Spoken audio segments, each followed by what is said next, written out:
We are now live. Cool. So yeah, this is the Node Modules Group Online Summit. Since it's a summit, it'll be both organized and a little bit informal. I'm hoping everybody gets here on time. When I know some people have to leave early and some people have to join later, but we'll do our best. We do have a schedule, which I should actually share a screen of.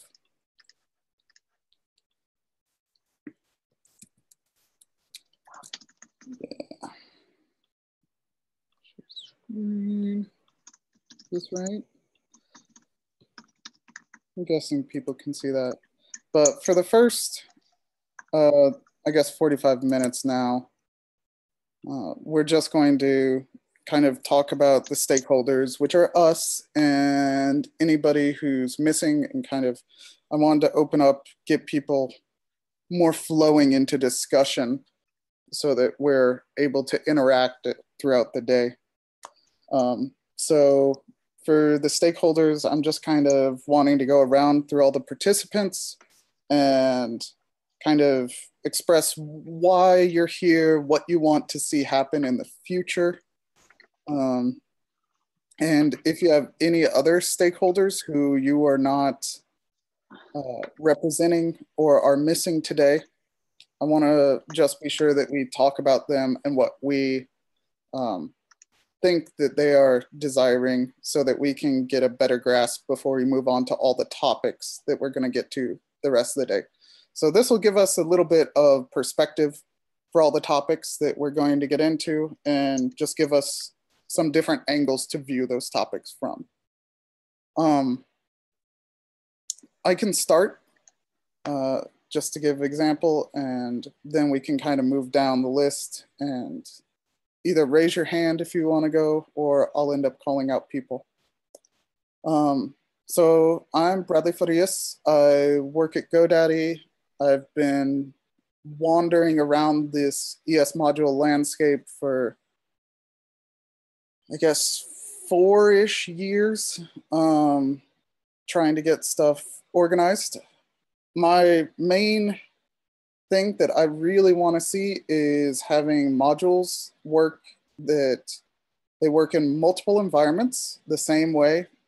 And I really want any integration we have to be very well defined and not something subject to guesswork, so that we can kind of work with it and analyze it both as humans and as tools.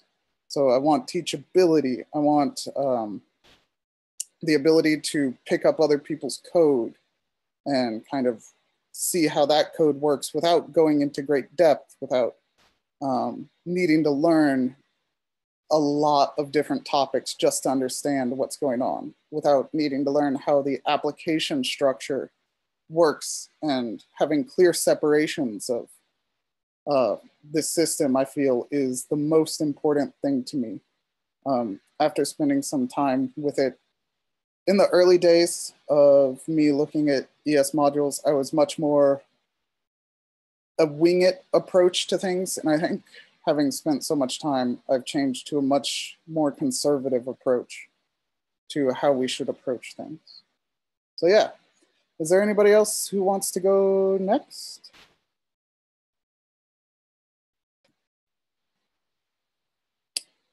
Well, I'm going down the list then. I can go. Miles, how about you go? That works out.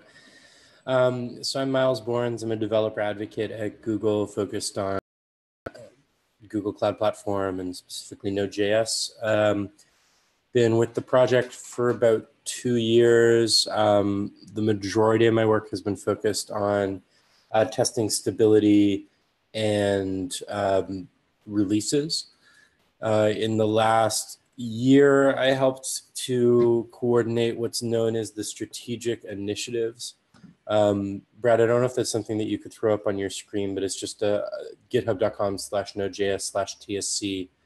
And there's a link in there. But the strategic initiatives is a process that we have to track high-level and important issues within the Node.js ecosystem that need stakeholders and champions to make sure that they're followed through. The stakeholders, lingua franca was borrowed from TC39, and the role is, kind of a mix of project and product management for specific features and initiatives within the project. I stepped up as the champion for the modules initiative and have been, heavily involved in the conversation. I helped spin up this team that's organizing the call right now. I've been representing Node at TC39 for some of the conversations related to modules and tangential things as well. And, been involved from a high level capacity over some of the stuff going on in core. Others such as, Brad or Gus or Guy or Jan and a number of others have been much more active on the code front with this stuff. But, I like to think that the code's not the only thing that's important for moving these things forward. So I think that's enough about me for right now, and I'll kind of pass it on to whoever is next in line to introduce themselves. So next in line would be Jeremiah. Sure. Hey, I'm Jeremiah Sankpeel, aka Fishhawk123. I work for NoteSource. I provide some of my time to work on Node.js core. I'm a member of the TSC and this group and other groups. I've been around ES modules since near the beginning of when it was being discussed in Node. I don't exactly know when that was. So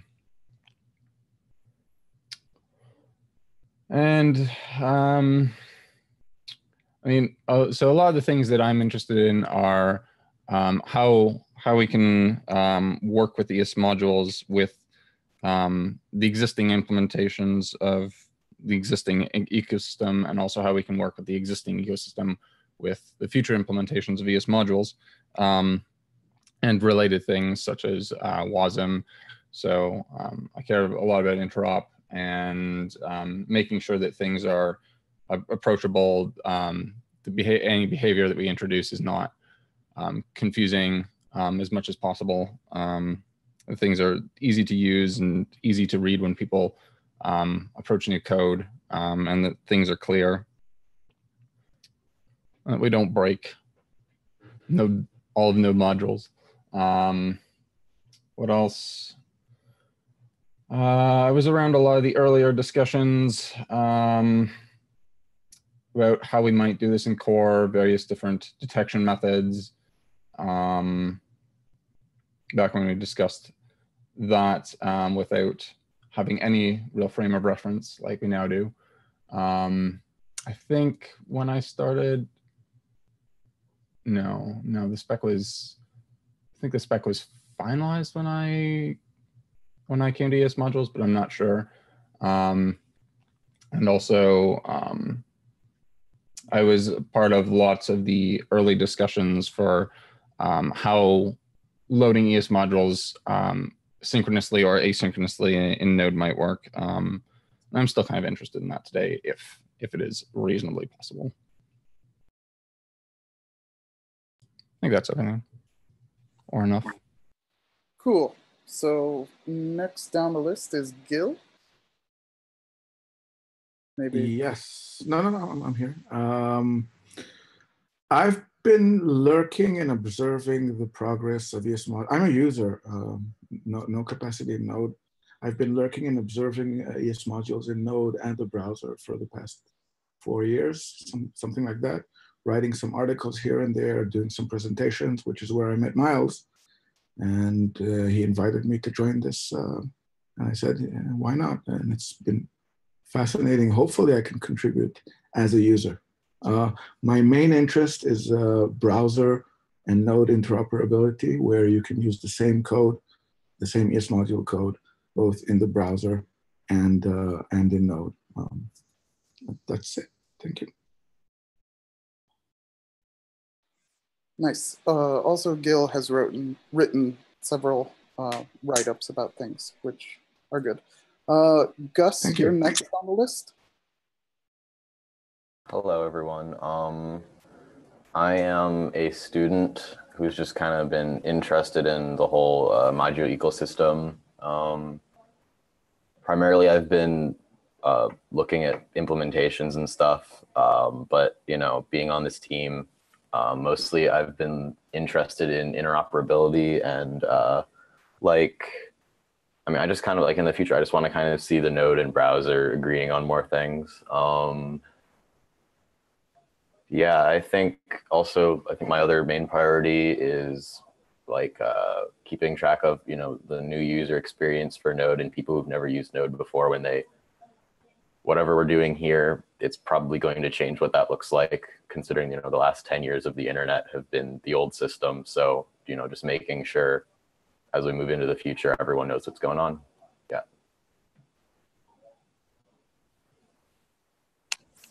Okay, so next up is Guy. Hi, yeah, I'm Guy Bedford. I've been working with module loaders since about, there was, an initial phase when sort of the ECMAScript Harmony spec was coming together, where they kind of had this sort of sketch of a loader. I've actually got an old page here on Web Archive. I don't know if you want me to add it to that TC39 and modules document, Bradley. Do you think it would be worthwhile? That's Miles. Miles. Miles. Please add anything that you think would be relevant, and during the discussion, we can, decide to move through things as makes sense. Sure. I've shared the document in the chat. I'll add it to the doc now.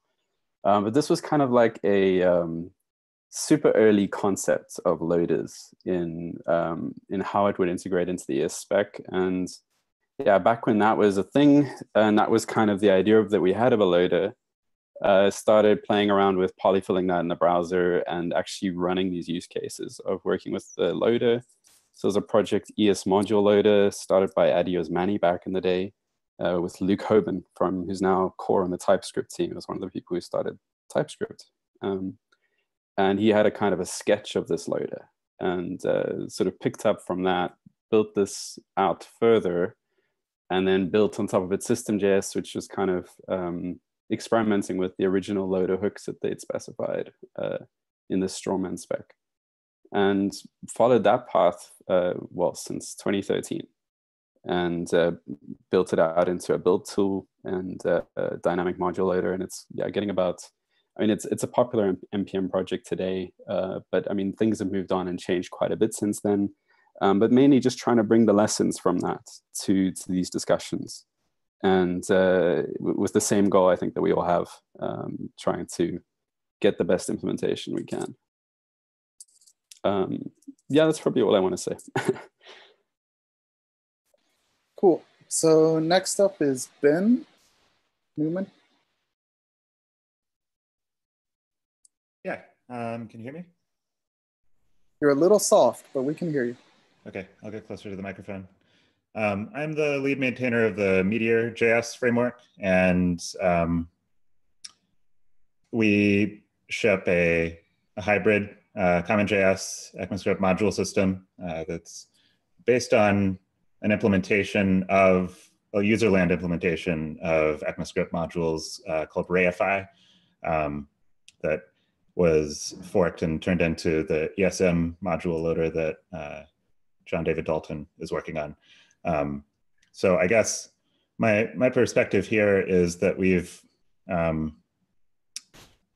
seen people using Meteor successfully manage a hybrid module system while also sort of moving off of CommonJS as it makes sense towards ECMAScript module syntax. And I bring that background to discussions of MJS versus JS and the extent to which we can live with those two systems interoperating seamlessly. I guess the TLDR is that I believe that is possible. So that's That's my bias.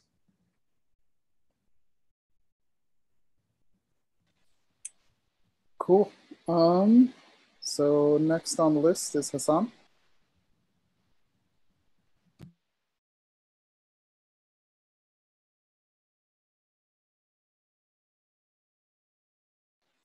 Hassan, I think you're muted still. Okay, sorry, good afternoon. Hi, good afternoon. Well, good day. I'm Hassan Sani, a student and an interesting member on Node.js Foundation. I've been developing Node.js for quite some time, and web developer in Nigeria. I take interest in ES modules. I take interest in ES modules mostly on how I can implement it on giving my friends and my co-workers here on how to develop more on with Node.js tools and where we are so far. Sorry, I was cut off that, but I'm catching up. Hello? Yep. Hello, Okay. all right. All right. We're good. Uh, Are you still talking? Sorry, I interrupted. I think I'm breaking up. Okay, well, we're gonna move on. No. Oh, no?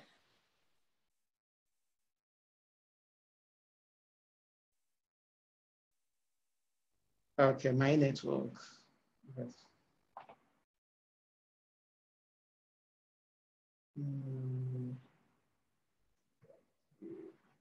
Okay. Oh, just a note to people, try to keep your video off for bandwidth reasons.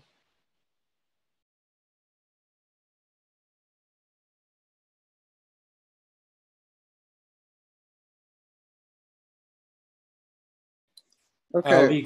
I just went through and stopped the videos that were still running. Apologies to those that were sharing video. Yeah. So let's move on for now and we can see if there's anything else to get to. Next up is Jan. John? Yes. Good morning, everyone.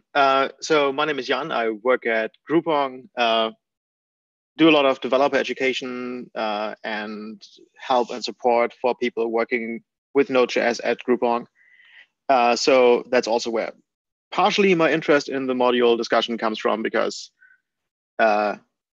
we get a lot of questions about the different ways to using modules and the things that break, sometimes surprisingly, because there's a lot of complexity, especially with supporting the older systems and with what works, what doesn't work, what works differently. So I think I'm echoing what Bradley said in the beginning, that I'm very interested in making sure that whatever we come up with is easy to use and that it's not surprising and that it's easy to teach, not only to people who already know CommonJS, but also to people coming to Node from other operating system, other programming environments, or even are beginners.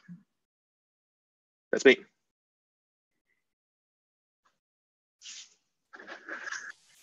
Cool. So next up is John David Dalton.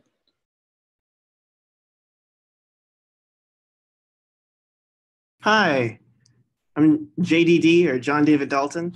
I work at Microsoft. I'm a dev experience PM on the web platform team. I'm also heavily involved in the JavaScript ecosystem and the Node ecosystem through packages like Lodash. I've been around the ecosystem for a number of years now.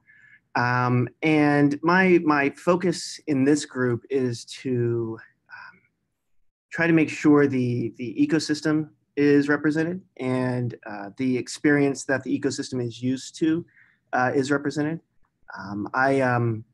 I know that there's some folks that want to do like a greenfield approach, and I guess I'm on the opposite end of that. I want compatibility, interoperability. I'm really interested in the ergonomics and the the way people can opt in and actually use and start coding fast in ESM. So that's me. Cool. So next up is Justin Fagnani.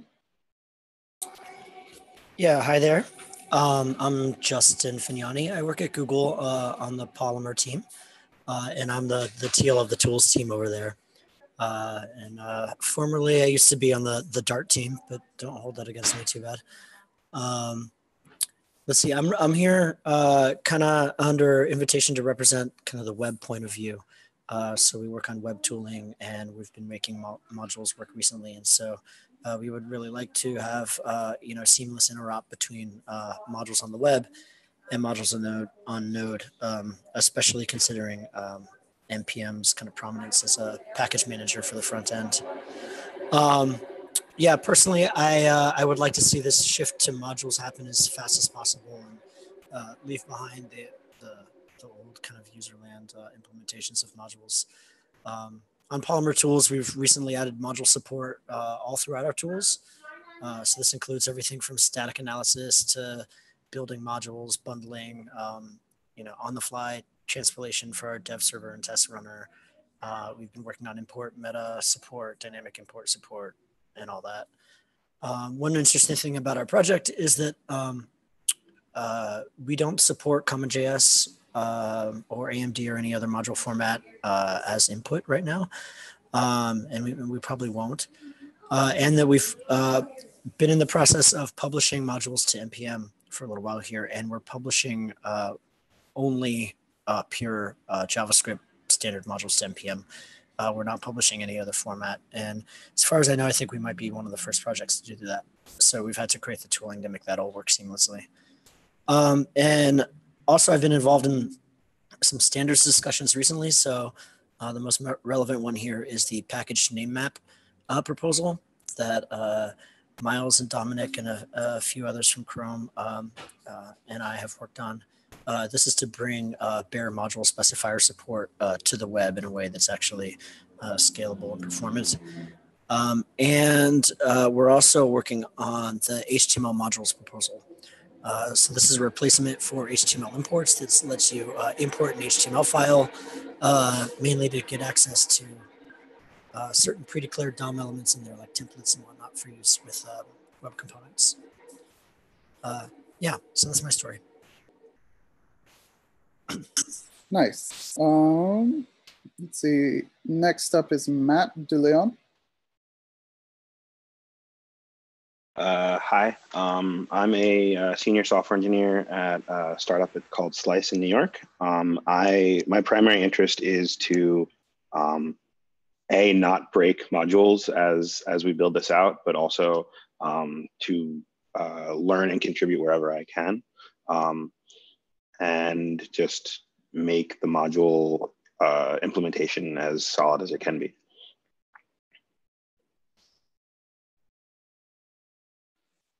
Cool. Matteo wanted us to delay. Next up is Michael Zasso. Sorry if I pronounced names wrong. Hello, I'm Michael Zasso. I'm a member of the Node.js TSC. And my main interest here is to make the transition to ES modules as easy as possible for users, including users that currently use CommonJS ecosystem, but also libraries. There are a lot of libraries already now on NPM that are authored using ES modules, syntax, and that are converted with Babel or Rollup. And I think that it's important that they can switch to the real ES module implementation without much work. And that's it. Okay, next up is Rafael Ackerman. Hi, I hope I'm not too soft on the mic. I'm a Node.js core collaborator for the last year or so. I've been around the ecosystem for also many, many years.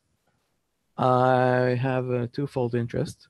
One is I've developed a kind of fetish to old code and compatibility, and I'm really interested in seeing how it evolves. I believe that CJS will evolve a little bit more. And the other thing I got really interested in is the community interaction around this topic, which I'm sure you've all noticed has been heated and very passionate, and went up and down. And I'm interested in observing that, maybe learning a little bit. That's it.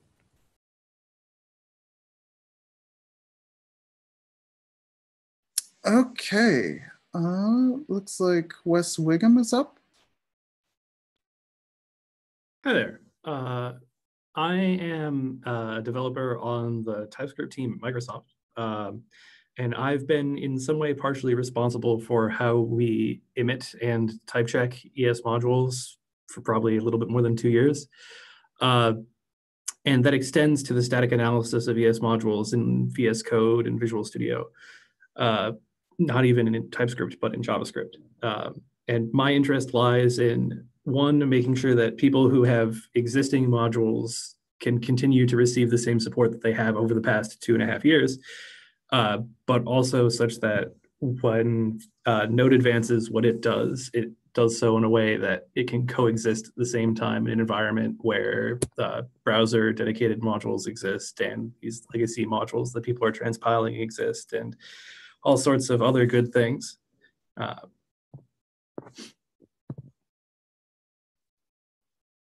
Yeah. Okay. It looks like Matteo is back. Matteo, you want to go? Hey, I am Matteo Collina, Principal Architect at Nearform. I am mainly involved in this group as part of the TSC and as part of participating in some long discussions on the Node Core issue tracker. I'm also maintaining some of the most downloaded modules on NPM.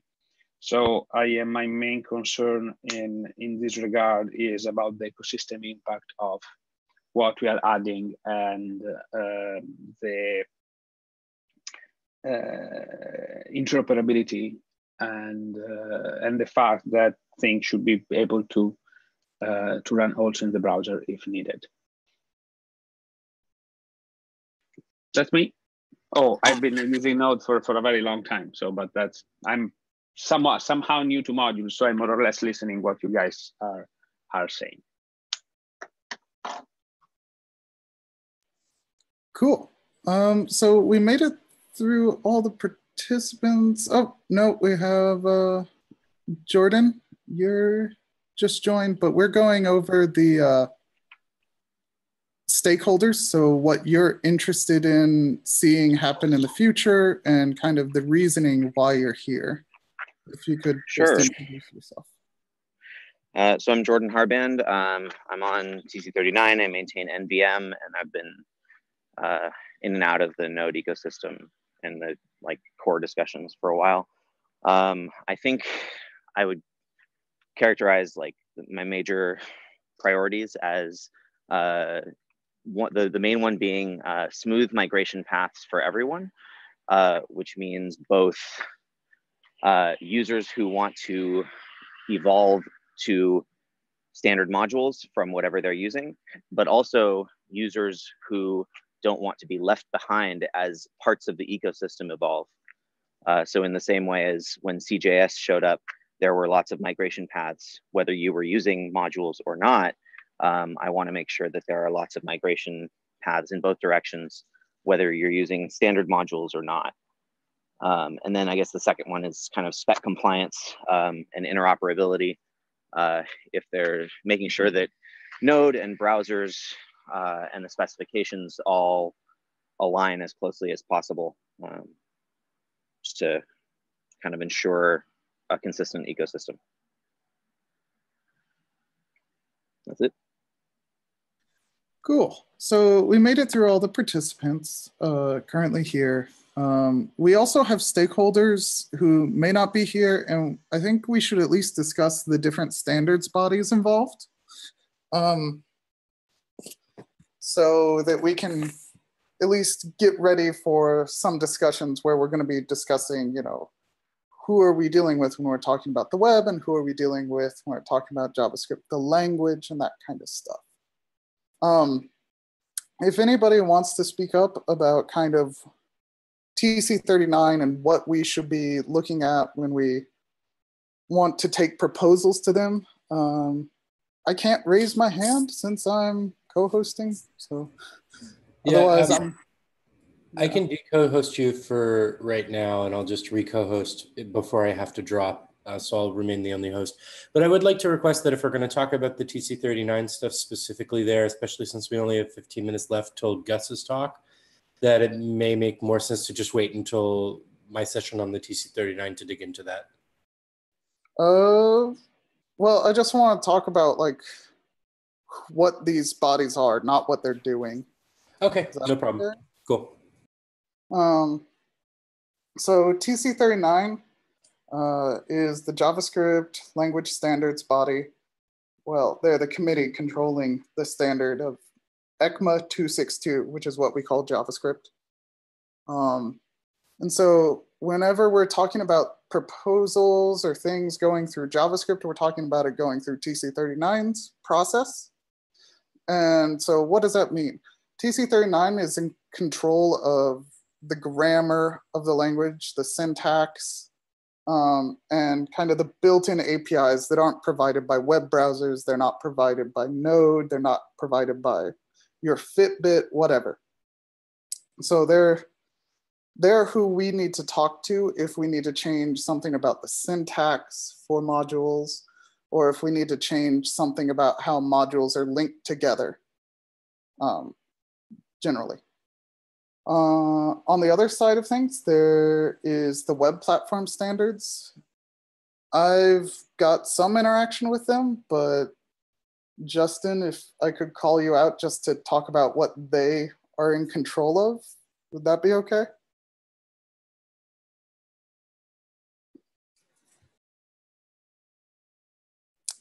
Okay, well, the web standards bodies that we're going to generally be interacting with is the WhatWG and the IETF or IESG. The WhatWG are the people in control of browser standards. So they're in charge of things like creating the fetch API, creating type equals module on the script tag. And they control how browsers load everything. So if we want to discuss interoperability with how browsers load, we just need to know how they load, and we would go to WhatWG standards for how they actually work. On the other side, I mentioned IETF. They're the Internet Engineering Task Force. They kind of control the infrastructure of the internet itself. So when you're talking about how things propagate through TCP/IP or things of that nature, you go through them. But in particular, they control both the JavaScript MIME type, and they also have some control over things like HTTP2 and things that Node may eventually support for loading modules, but doesn't. So if we need to go and talk to them about kind of transporting things over the wire, they're another person involved. They don't control the APIs as much as the infrastructure itself. So yeah, I think we got 10 minutes for open discussion before we start anything else. So if anybody has topics.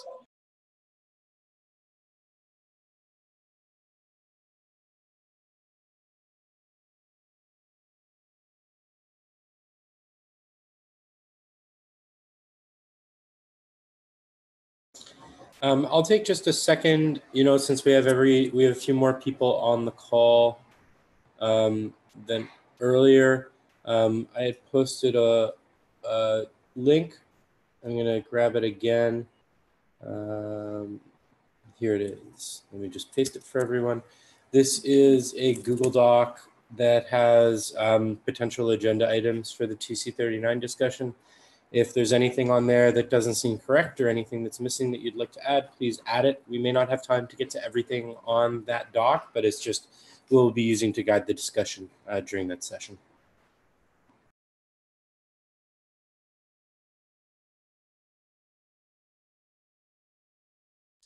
Well, we haven't really discussed using the TC39 agenda thing.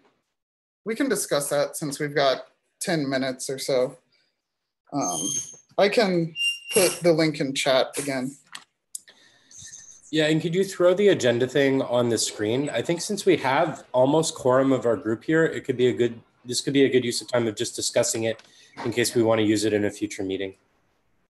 Okay, so I'm putting a link in the Zoom chat and we've got stuff going on. Basically, this is TC39's discussion queue. It's used to kind of control the conversation when there's different priorities to how we need to respond to things in meetings. So Zoom has the ability to raise your hand. This lets us organize it at a little bit finer granularity. In particular, it lets you say that you're asking questions about the topic, or if you're responding to a current discussion, creating a new discussion on whatever's on the agenda, or point of order. So I don't know if we want to use this, but I think it's worth giving it a try versus just raising our hands. Because if people have clarifying questions, instead of going and interrupting the talk, some people may say, we're about to get to it.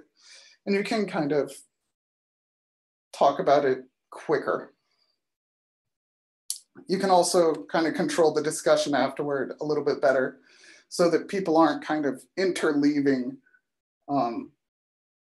the discussion, because if you raise your hand and you go first in, first to talk, you can get multiple discussions going on, which is a little bit chaotic. So we saw this in a previous modules meeting where we were going around and asking people with raised hands, are you discussing the current topic or are you bringing up a new one?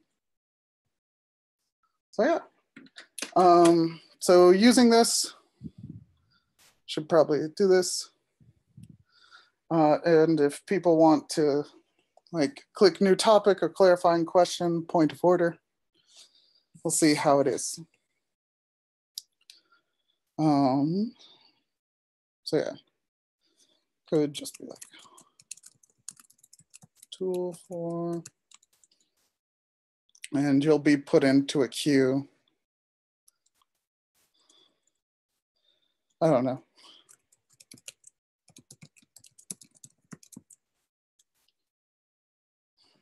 And things like that. And so there's a system of organization here.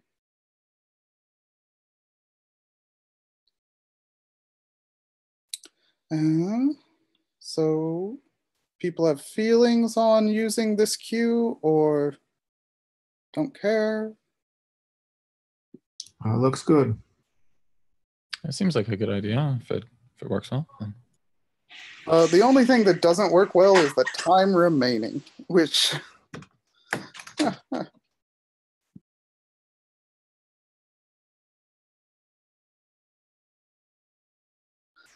okay, let's get ready for our next topic. Our next topic that we're going to be discussing is the state of the current implementation and kind of how everything is put together today by Node. So Gus, if you can get ready, send out the link in chat or someplace else, and you're gonna want to start sharing your screen.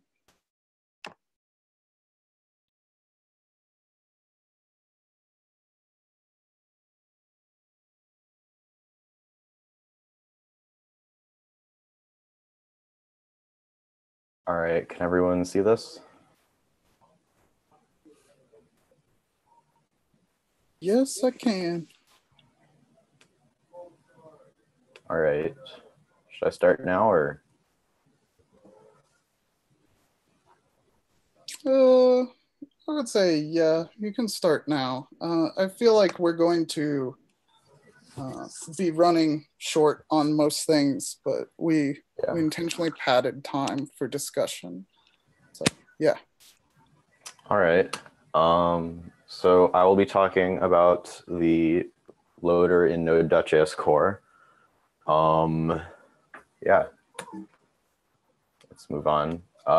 So the implementation has been around for, I think, since November. Correct me if I'm wrong there, Bradley. I believe you created the initial implementation based on the guidelines in node.js EP number 2, which, there's the last slide here has a bunch of links. So if you want to, anything I mentioned should be linked back there. Right, so the current implementation uses .mjs to distinguish ES modules. And we do not inject any weird globals into modules. I know a lot of people, I think that's one of the tripping points. So there's no dir name, file name, exports, module require, any of that. And it does supporting importing common JS. And the way we do that is we require the module and then we create a wrapper around it. And we just attach the entire module.exports object to the default export. Yeah. And there was a PR at some point that I made to use either Babel's ES module property or a symbol of some sort. And that failed because I believe TC39 had concerns about out-of-band evaluation for these modules. So that did not pass. Let's move on here. So the pipeline for this basically looks like a user imports X. We go into the resolution phase. There could be a resolve hook there, which I'll get to later. Once everything has been resolved, we move into linking and instantiation, which is basically telling every module where every other module is. And just basically, so like connecting the import X to the actual X module. Once we've done that, we evaluate them all, and then we give the user back the namespace. And that order is kind of generally imposed on us by TC39's module specification. So there's, that's just kind of how it works. All right, so the first item here kind of is Node's default resolve function. So unlike require, we're working entirely with URLs. Right now, it only uses file URLs. I think there has been some wanting of people. Oh, okay. Let me see if I can.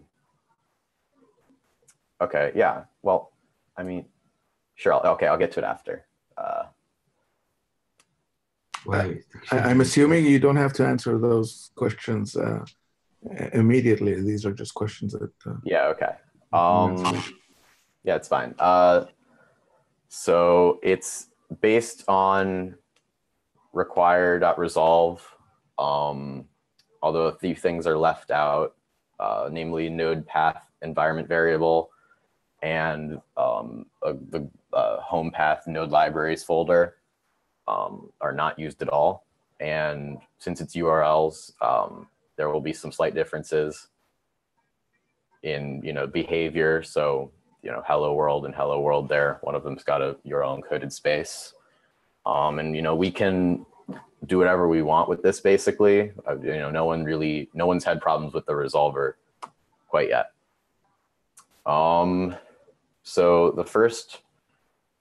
So I'm gonna just talk a little bit now about like the kind of structures we use. So the first one is a module job. And this contains a module wrap, which I'll get to in a minute. And this basically handles linking a module to other modules. It's a very, I guess it's a very tightly coupled system, but they all kind of just connect to each other through the processes module map.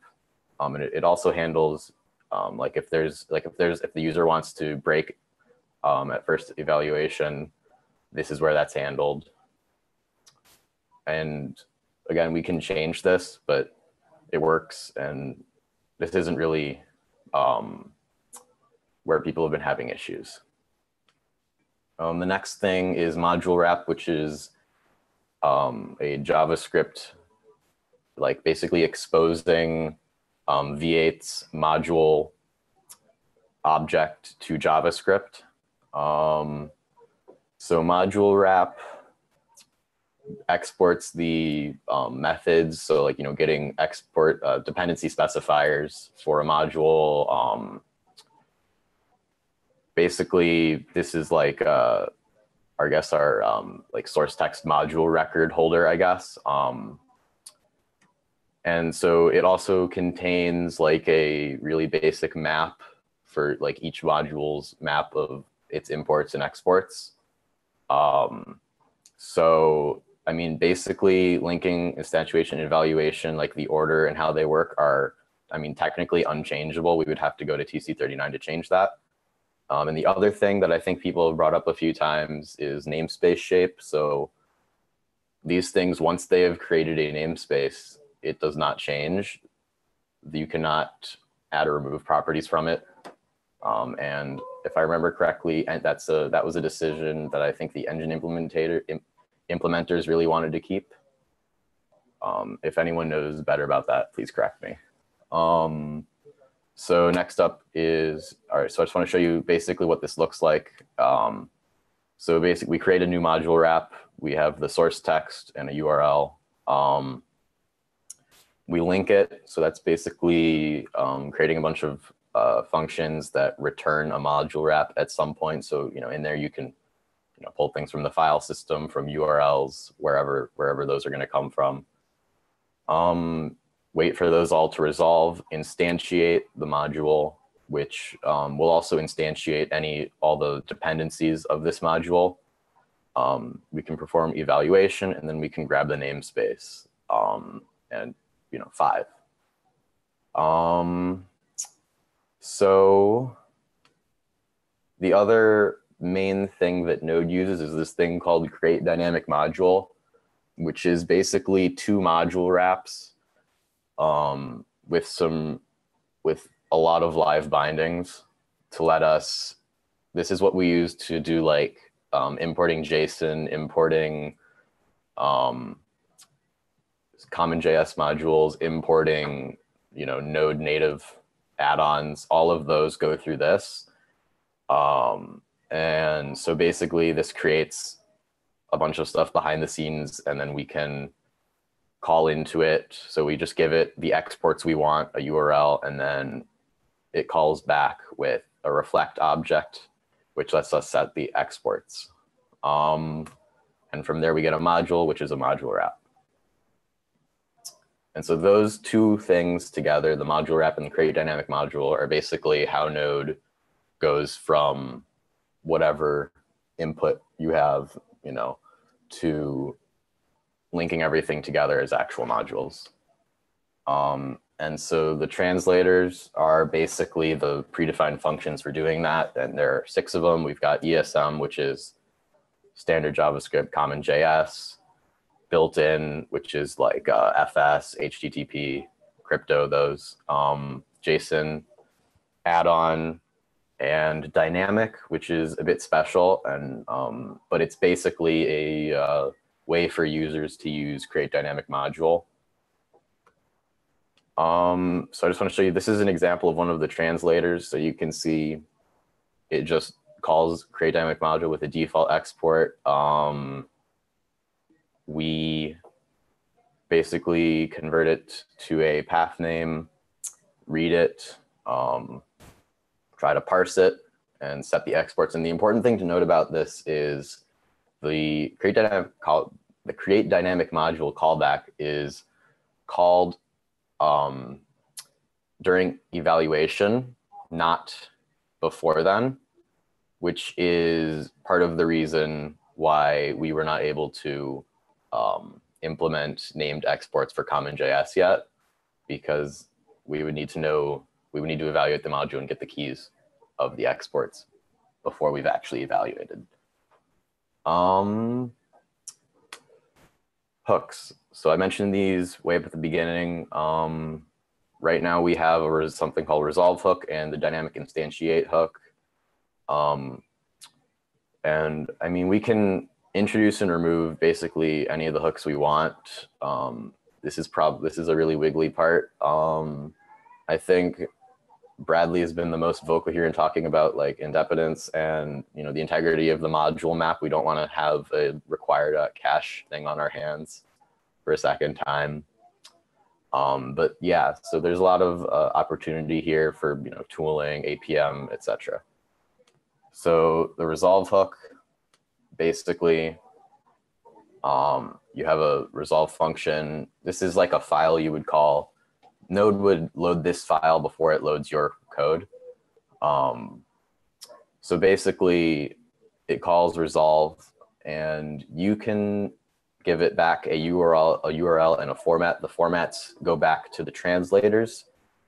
And so that's basically equivalent to hook, like whatever you might do to hook require.resolve, I guess. And so the second hook is dynamic instantiate hook.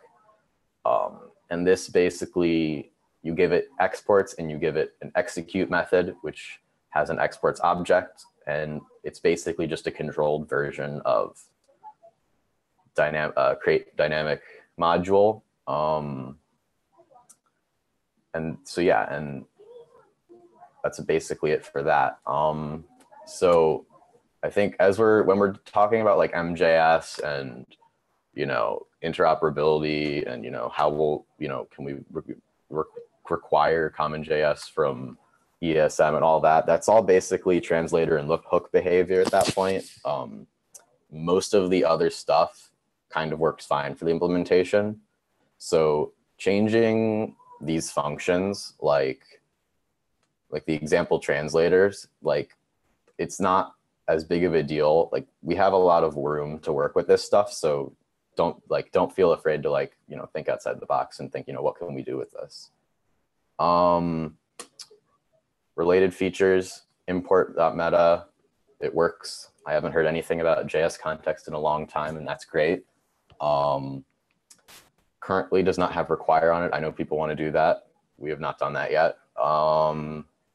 Import works in main context only, pending something about realms. I don't have any details on that. I don't remember who made the PR for that, but if they're on the call and they know what's up with that after I finish, if they have any information on that, that would be cool. And vm.module, which is basically a user-friendly wrapper around module wrap, which just handles making sure the user doesn't do anything really stupid and crash the process or something. That's basically it. So now we can go to questions and whatever else. So I think there were some questions here. Can I, the first question, you talked about it, but I do have something that is still not clear. Okay. If you can go back to slide 10. Sure. It may be an idiotic question, but why not switch lines 2 and lines 3 and 4? So load the module